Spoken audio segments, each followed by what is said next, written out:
What up everyone, it's your man, XManny87 here, bringing you another Marvel Legends video, and what I have for you today is the Marvel Legends 85 Years Series Hulkbuster review. Before we get into everything, if you could please leave a thumbs up, like rating on the video, it'll help show your support for my channel, and I greatly appreciate it. Now with that said, let's go! I know you guys love when I cover the background of Iron Man's model armors, and I love doing it too, as I used to be obsessed with the Hall of Armory until so many artist discrepancies ruined it for me. But getting into it, this Hulkbuster is from the Argonaut Armory, which were designed by Stark during a bout of madness brought about by someone hijacking his extremis tech for their own infamous purposes. During this, he designed multiple new armors intended to be piloted by himself remotely as a sort of peacekeeping troop that would handle different ecological disasters and whatnot. Despite only showing up for an issue and a bit, they weren't actually pushovers and were pretty dangerous, even as single file units, which wasn't their intended purposes. The following is a list of Argonauts. Battle Argonaut, made out of a combination of materials including secondary adamantium components, making it virtually indestructible. Stealth Argonaut is invisible to Extremis Iron Man's sensors and able to blitz him multiple times while he's buffering another suit. The Submarine Argonaut beat the hell out of Namor's ass before Extremis Tony is able to subdue it with an ambush. Subterranean Argonaut has an Antarctic vibranium helmet and uses repulsors and unibeams to get around tunnels. And lastly, the Hulkbuster Argonaut, which never fought the Hulk but did fight She-Hulk, so shouldn't he be called the She-Hulkbuster? Just joking. This Hulkbuster Argonaut tanks through the Avengers and knocks out Wolverine. Interestingly enough, being able to do such a thing would imply that the Hulkbuster is made of an equal or stronger material to that of the adamantium component. As the Hulkbuster Argonaut Model 31 is shown here, the design is completely different from the cover art drawn by Audie Granoff. Another case of artist discrepancies that causes convolution on documenting the Hall of Armory, with the penciler Patrick Zerker not staying consistent with the cover artist design. This specific design was only featured on the cover arts and not in the main pages. The figure we are looking at today is based off cover artist Audie Granoff. Hulkbuster Argonaut Model number 31 first appeared in the Invincible Iron Man issue number 12 in the year 2006, titled Execute Program Part 6. Alright, Hulkbuster is here, and I'm not gonna lie to you, when this was first revealed, I was disappointed that it wasn't my true definitive Hulkbuster, you know, the one and only Hulkbuster, which is the one based off the modular Iron Man armor that first appeared in Iron Man issue number 304. So instead of getting the classic one that most of us wanted, we get this modern Hulkbuster, and you know, I'm not completely mad. Again, I'm just a bit disappointed because I feel like that Hulkbuster was due. I feel like they pushed this Hulkbuster way too much. I mean, the first Toy Biz one was based off of this. The even the 3-inch line was based off of that one too, and Marvel Selects also had theirs. It was a bit undersized, so that was the only disappointment with that figure. Great sculpt, but the articulation sucks. The paint was nice. It had like this nice metallic red, which we don't get here, but in a way it's kind of accurate to the comic book material because it wasn't that bright candy apple red, you know, that hot rod red looking color. It was less saturated. But it's just weird to me that we never got a Marvel Legends classic Hulkbuster from the 90s. The only classic Hulkbuster figure I can recall in figure form was that of the vintage Toy Biz line in the 90s that had the interchangeable parts. It was so cool. But my personal preference aside, as a reviewer, I need to put my personal preference aside, because it's not about that, it's about this figure, and I need to call it down the middle and focus solely on giving valid criticisms for this figure. So I can't let my personal preference, you know, cloud my judgment on this, because, yo, it's impressive. Let me tell you, there were some things that when this was first revealed, I wasn't sure about. There's some things that I didn't like, but this is one of those things where it looks way better in hand than it does on the promo images. Like, I felt like the images at this point don't even do it justice. This thing is freaking massive, yo. He is huge. And just to measure this guy up, he is a little bit past the 9-inch mark. So that just shows you how tall this guy is in scale. And the armor looks, it looks stunning. I'm not gonna lie, the sculpt, they went all out with the sculpt here. This is absolutely beautiful. But taking a close look at the head sculpt, this is nice. The helmet came out very roundish, and you can see the faceplate right there, and a beautiful metallic gold. I love when they use metallic gold. It just pops. You get some silver bits in there, you know, the white eyes, and all around it's just a really nice sculpt. You get these thruster stacks, I guess you want to call them. They are nicely sculpted too. You get some parts that are painted too, like these circular parts. And again, the sculpt is impressive. You can see so many panel linings and intricate details, like this honeycomb shaped shoulder pad. This is really nice. A lot of texture in there too. And again, they killed it with the gold paint on there. You see the chest right there has this kind of gradient glow to it. I love it. You got like yellow on the side and then white in the middle. That just looks stunning. And then you see here the gold. This is where they kill it for me. And I mean kill it in a bad way. This metal part with all the, you know, that metallic gold plastic molding that they use. You can see all the swirls, and oh, that just kills it for me because everything else is painted pretty much. Yeah, like the forearm guards right there, the knee pads right there, even on the sides right here, on the thigh armor, it's all painted. And then you get this middle part that's not painted, and it's just like, why? Why? You know, this is the core of your figure. You know, just paint it. Does it blend well? You know, because it's reflective, it does kind of mesh well with the paint, but it is noticeable. I'm just saying, you know, there's just some angles you play with yet that you won't notice it. But when you have something like this right here that's painted in a metallic gold at the waistline, and then it's not painted above it, yeah, you're going to tell the difference. It just looks like a bottle of nail polish. It's just, puts me off. Yeah, right here, even on the inner forearms, I forgot to point out that it's painted metallic gold.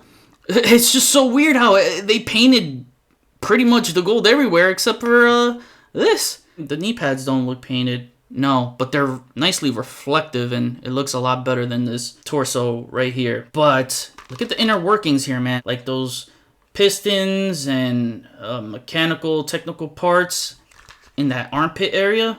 Damn, that is so good. I really love that. And also, yeah, the forearm guard. Look at the texture on this. Just, man, it's got a nice feel to it too. I really like it. It's just like the shoulder pads. More mechanical parts right there on the back of the elbow. Yo, this is, man, I thought this figure was going to disappoint me. I don't feel that disappointment. The good definitely outweighs the bad here. Look at the inner workings here on the thighs. Yo, they killed it on the sculpt. This is insane. The hinge right here does not match. You can definitely tell. Is it bothersome? No, because it has some of that color right here is actually kind of seen throughout bits of on the armor here. It almost has like this splash of that darker magenta there. It is really, really nice. I can't explain it. It's one of those things you gotta see in person.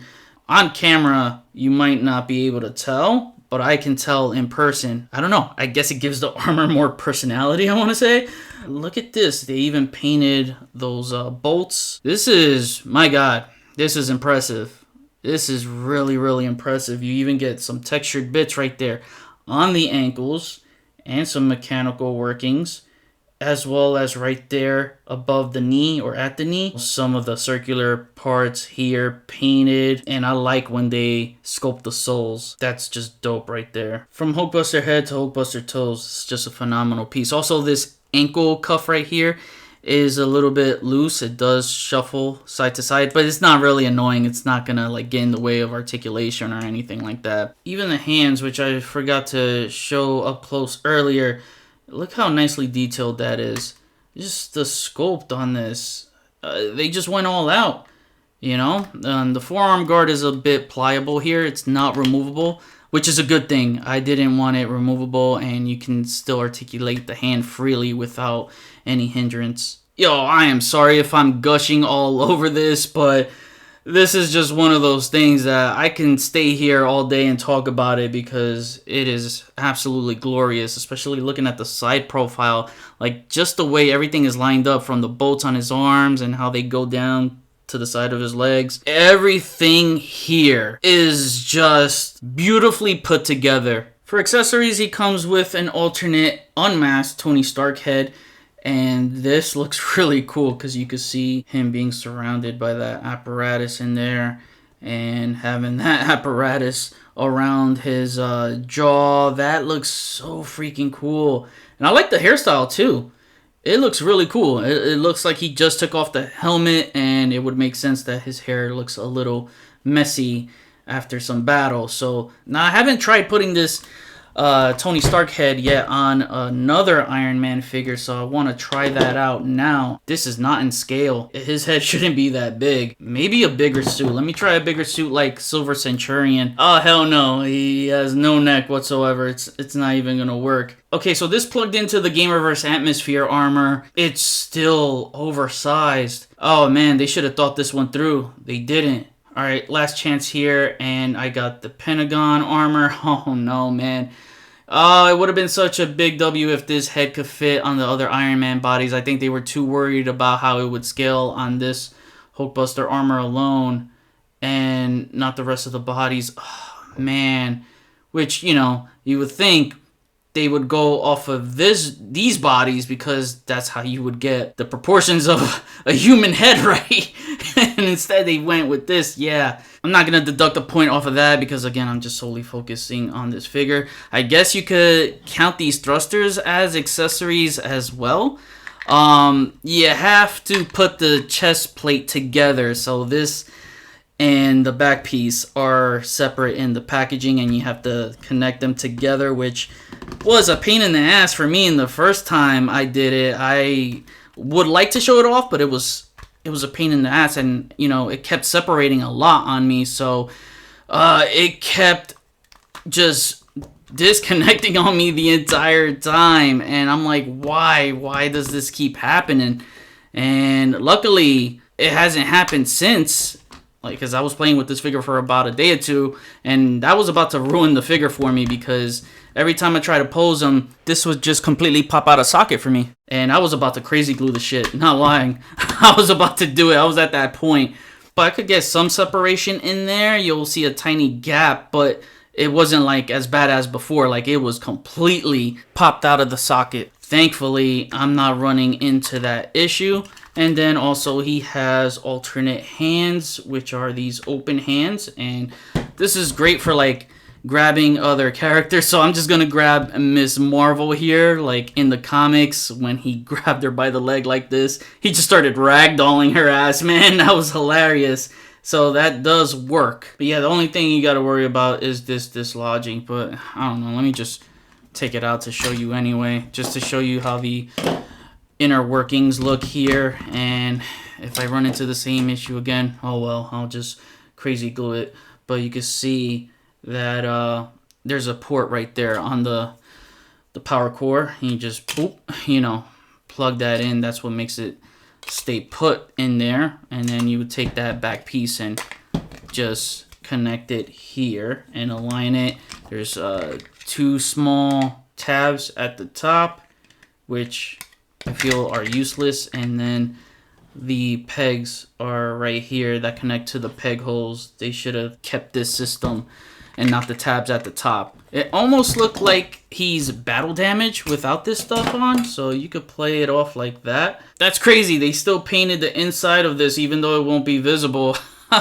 I would have rather have them paint lower torso here instead, since this wasn't really going to be visible. Because I don't think anyone's going to display their Hulkbuster like this, as this just looks too narrow, you know? The chest plate gives it a lot more bulk that it needs. But yeah, you just slide these two pieces back together. You should hear a click. on both sides, and you should be good right there. And the one thing I will say that this figure is missing is accessory effects. So I had to give him these effects, plug them into his boots to give him some boot thrusters. And not only that, you probably already saw this on my Instagram, but I plugged in the G.I. Joe Classified Series missile effects. Let me pan out here because this guy is large. And I plugged them into the thrusters, you know, to give this guy a little more horsepower. So, man, does that look freaking cool. I wish he had something like that. Now, it doesn't plug in all the way. It's a little loose and fit. But it was enough for me to, you know, get away with some freehand posing on this. I just think this looks so cool. Can you imagine if he came out with something like that? That would have been really, really nice. Alright, articulation impressed the hell out of me. Way more articulate than I thought he would be. The head doesn't look up and down because he's just a circular head. However, you could shuffle it around in a circular motion and it might work for whatever pose you're trying to pull off. It's best to just swivel it left and right, but I do like that seamless look. I think that looks pretty cool. It's not gappy or anything like that. The arms right here, you got the shoulder pads, so they shuffle back and forth. It doesn't hinder anything. You can move the arms up. I recommend always holding the chest plate together so it doesn't separate. And it can move about that far up, which is pretty freaking impressive because it's such a massive figure and he could get a straight T-pose, maybe even slightly higher. So that impressed the hell out of me. You know, the arms, they do move up and down like regular, and you got the bicep swivel right here. If it could swivel, there we go. Single jointed elbows, but the single jointed elbows, take a look at that, 90-degree bend. That's impressive. Again, for a big figure like this, it is very impressive. And then the wrist swivel and a wrist hinge. The torso I'm a little iffy on because I feel like he should get more of a crunch than that. You know, it doesn't really swivel right here on the upper torso. I feel like if you put any more pressure, that is bound to stress and break the peg that's in there. So it's only good really for pivoting and rocking around. But I just wish he had more of an ab crunch, man. He should have had the ball jointed waist system instead of the hardline waist swivel, which you can see right here. Hold on. Yeah, it's best to swivel it at the waistline and not at the upper torso swivel. I even heard this slight crack in it. It freaks me out a bit. Oh, another thing, the head is bound to pop off a lot of times. I've noticed that, so that's one bummer you might run into.